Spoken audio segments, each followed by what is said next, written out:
Alicia, how are you? Yeah, no, I've been really good. Yeah, even though it's been tough during lockdown, but I think now that we're seeing the end of it, it seems to be a bit better. And the weather's been good as well, which is great. I was gonna say the weather has changed everything. Like the weather has changed absolutely everything. It's still light at like 7, 8 p.m. We can still go to the park, like sitting around, just chilling. Oh my Yeah. god, it's the best. I'm loving your setup as well, like the plants and everything. It's nice. Yeah, it's quite cool. Yeah, I'm at my friend's place in London, Mm. because I had to drop some Electric Bazaar pieces off today, so for a shoot. So yeah, she's got a lot of plants. She Mm. loves them. So just for the people that might not know, do you want to just tell us a bit about what Electric Bazaar actually is and why you decided to start it? So Electric Bazaar is a sustainable, modest clothing brand, and we also sell jewelry, which is all like handmade by artisans from different regions, particularly in Pakistan. But we also have like Indian and Nepali and Afghani styles as well. And we started it basically because I wear hijab and I'm a Muslim, and we dress modestly, and there wasn't really like kind of a cool like young focused brand that are like really tailored to our kind of style. And a lot of us have a connection to back home, so I'm half Pakistani, so I always used to go to Pakistan in the summers, and I loved kind of the embroidery styles and just the clothing styles that was out there, and kind of bridging that gap between being like living in the West and living in the UK, and kind of connecting to our heritage as well. So creating pieces that infuse that were modest as well, and also sustainably made was that was a big ethos behind the brand, is to make it ethical and make sure the artisans are given their the due pay and good conditions, and also opportunities for women as well. So yeah, that's basically kind of what we do and why we became. I really, really like that because growing up, I had a lot of friends, like female friends who are Muslim as well, and they Yeah, were very vocal about the fact that they found it a really big barrier to dress modestly or to yeah. keep hijab while trying to be trendy and fitting in and stuff. So the fact that I think you found that there was definite gap in the market for that I think a lot of young girls probably do feel the same, is really Yeah, fantastic.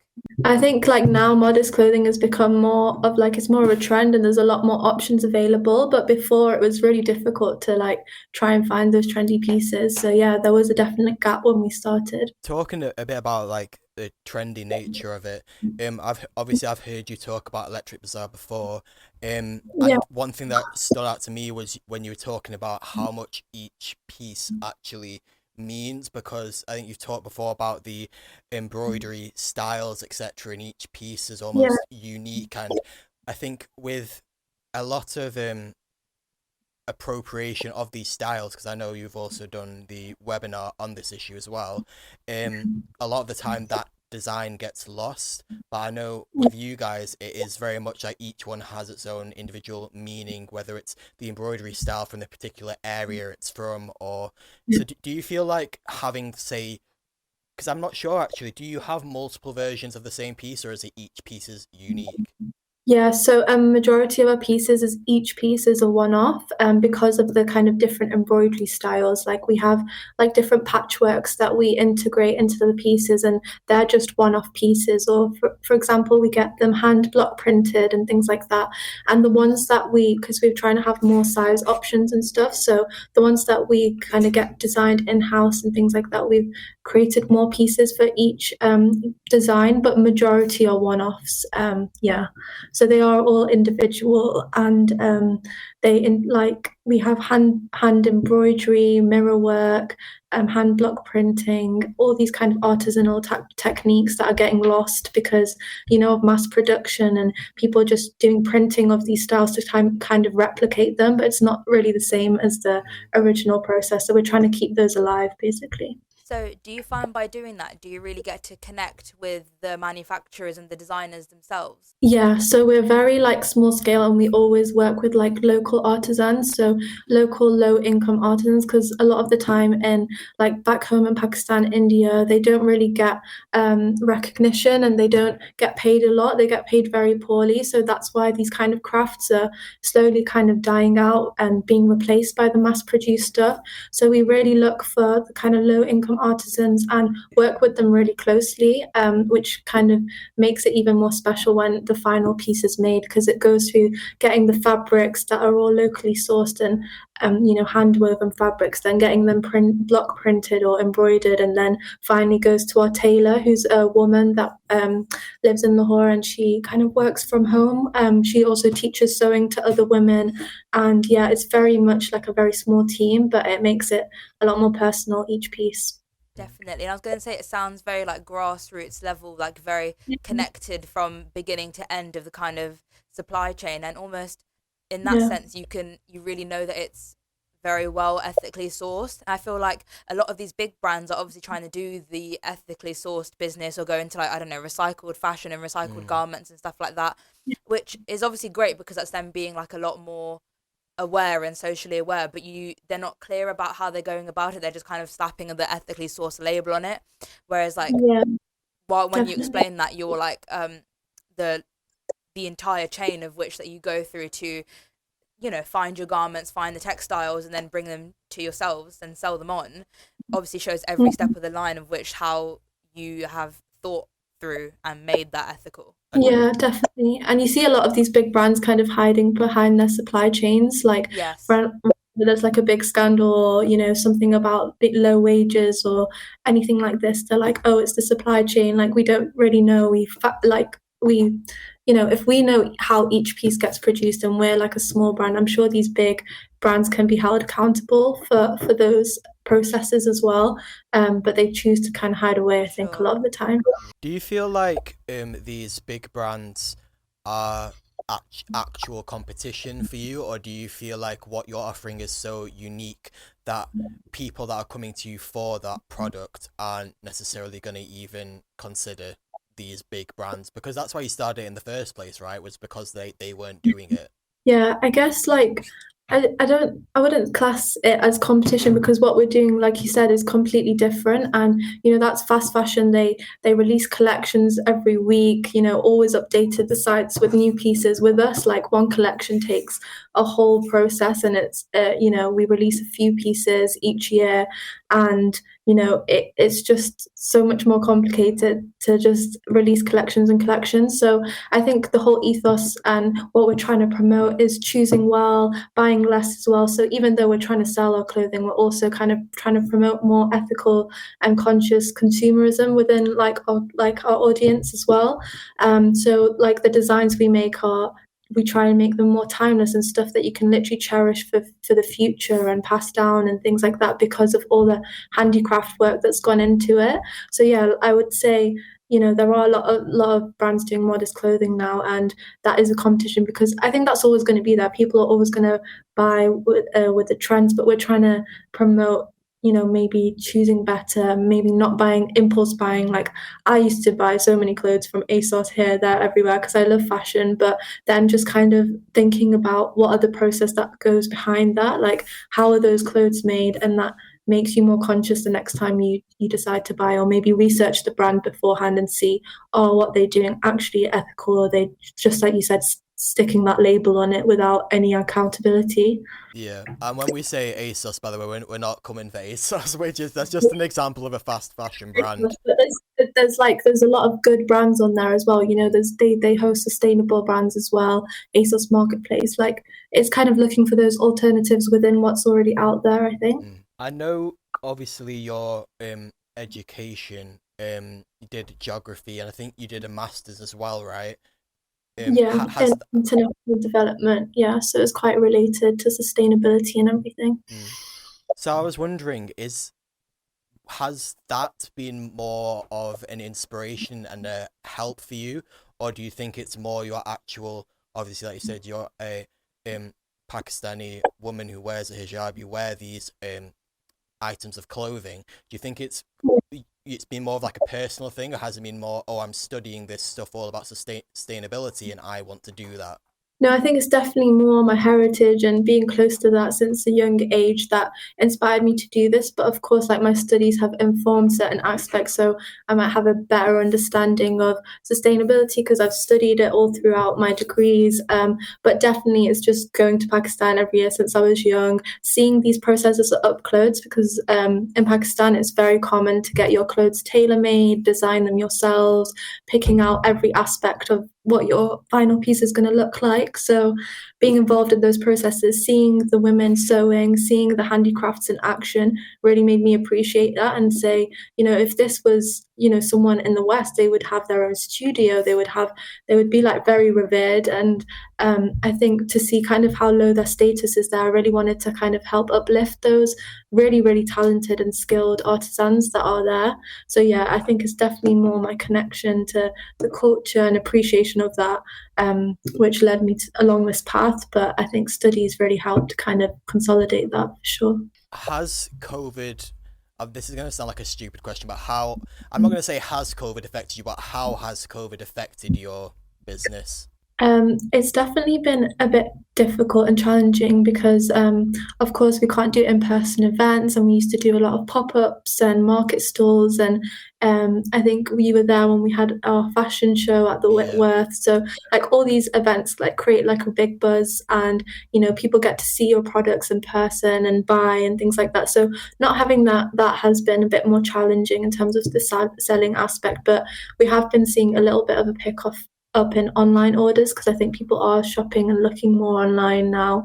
And also, it's been a bit difficult getting the stock over from Pakistan, like with cargo delays and things like that, with not as many flights coming and things like that. So it's been tricky, but I'm excited to hopefully start doing events soon. We've got a craft and flea market coming up, which is taking place in Manchester in like a couple of weeks. So it'll be kind of getting back into action, which I'm really excited about. cool. Yeah. So, do you want to tell us the details of that in case anyone is interested? I think it's being held at Manchester Cathedral, and it's on the 17th of April, so Saturday, 2 Saturdays from now. And it's really cool. There's loads of different makers, like loads of stalls that are there, and then Electric Bazaar is going to be one of them. So yeah. Just thinking again about the creation of Electric Bazaar. I know it's you and your friend Shamima. Is that correct? Yeah, So yeah. again, I know you said like the reasons for which you made it, but how did the actual right? Yeah, we're gonna do this. How did that happen? So we actually met at university in first year, and we both had like really similar styles in terms of incorporating like our Asian heritage. Because she's Indian, and like I said, my mum's from Pakistan. So we kind of really bonded on our style, and a lot of people at uni were also like, "Oh, we like what you wear," like always kind of commenting on mine and Shamima's outfits and things like that. So then we just kind of were like, let's design a first collection. I said I'll get the stuff made in Pakistan because I used to go in summer for like the whole 2 months. So I was like, I'll have time to kind of do all that setting up there. And then we said, we'll give it a go. If it works, it works. If it doesn't, then it's fine. So we put like a small investment each into it. And then, yeah, we created our first collection, took pictures, put it on our website. And from there, we really carried on because people actually liked and there was a demand for it. So since then, we've just kind of invested everything back into the business. So whatever we've made, we've invested back. We've never like taken anything out of it. So it really took that time to build it up to what it is now. That's amazing. No, yeah, no, like literally seeing it as maybe over the past 5 years, 4 or 5 years, I think it's been about. Yeah, I think it's been about 3, 4 years that we since we started it. Yeah. Yeah, and seeing it grow to what it is now, it's been like it's just been a really pleasant experience. If I'm being honest, just kind of just watching it blossom, etc., and seeing it. The thing is, I think it kind of shows that there is a need for it because it's still around, it's still relevant, and I'm sure there's plenty of people that are still waiting for hopefully once COVID's over, the next collection can go Yeah. ahead. And yeah, no, like I think hopefully it's only onwards and upwards for you throughout it. Yeah, I hope No, so. Yeah. Thank you. That's really nice to hear. no, and it's honestly it's so admirable to hear you like talk about how it is whatever you make from it goes back into the business, and it really shows like the reasons for Yeah. which you're doing it. I wanted to ask as well because obviously you've talked about you both put like a small investment in. How have you found the whole navigating it? Because essentially what you've got here is it might not be necessarily for profit, but it's a business. So like, how have you Yeah. gone about actually just you two like trying to figure out, oh, we need to do this, we need to do that? Like, did you have any Yeah. help, or was it just a case of like watching some YouTube videos, or what was it? I mean, from the beginning, like I said, it was very basic. We both put money in. I got the stuff made in Pakistan with, we would literally had one tailor, one, like it was very, very small scale. And then from there, like in terms of getting ourselves out there and help on the ground on the UK side, selling events, things like that, it really was getting that help from our family, our friends, and like creatives around Manchester, collaborating with different people, you know, getting friends from university to photograph, to do videography, and just all that collaboration. And even till this day, you know, like we have our friends modeling for us, like that really helped us to kind of reduce our costs and really focus on getting the business out there with, you know, limited funds as you do have when you're a small business and you're first starting out. So yeah, without that, it would have been really, really difficult for just us two to do everything, because there's a lot. You're doing basically every aspect of the business. You're, you know, packaging orders, you're delivering them to the post office, you're, you know, organizing events, planning the look for the shoot. You're doing everything. So yeah, it is a it does take a lot of time. But I think if that passion wasn't behind it and that social cause wasn't there, for example, we have like a sewing machine project. I don't know if you know about that, but we fund sewing machines for women who can't afford them but who are really skilled in sewing, so that they can start off their own like debt-free businesses from home. Because in Pakistan and a lot of the areas that we work in, women aren't really encouraged to go out and work. So this is an income that they can have within the home and things like that, and it really helps to support them and their families. And last time I went, I got to meet some of the women that we donate the sewing machines to, and it's made like such a massive difference in their lives. And I think having that really just motivates you and pushes you to carry on, and even when it's difficult and challenging, as it has been over COVID and like other periods, you know, that's what drives me to continue. I think for sure. Honestly, it's like so inspiring, like hearing you talk about it. Just coming like to the end of the interview now. I wanted to ask, aside from the 17th, what can people look forward to, and also what are your aspirations for Electric Bazaar in general? Like, where do you see yourself going in the next few years? Yeah, so hopefully, like once everything's, you know, the restrictions, we've got the 17th, which is confirmed for the craft and flea market, but we're going to be hopefully planning another fashion show or something similar, and another pop-up event, so keep your eyes out for that. Hopefully, like if you guys follow us on Instagram and stuff, we'll be updating on there. But for the future, I just really want to focus on working with even more talented artisans back home and in different countries. Like we're mainly in Pakistan now, but I'd love to expand to India and neighboring like countries. Like we do work with Afghani artisans that are based in Pakistan as well, but expanding that further a bit, and yeah, just making more of a difference to these people's lives, and also you know, here kind of promoting that conscious consumerism and making people like aware of kind of fast fashion industry and how exploitative it can be. So yeah, I think that's where I'd like to see Electric Bazaar just keep growing basically and keep doing what we're doing. So, if anyone is listening to this that didn't know about you before, where can they find you? So they can find us on Instagram at electric_bazaar, and we've got a website as well, electric-bazaar.com, where we've got a lot more information about like our story and how we're working towards like the sustainable development goals. And if you want a bit more of a background about us, and also we've joined TikTok recently, so Yeah. we're trying to get big on there. If anyone wants to give us a follow, it's just Electric Bazaar as well.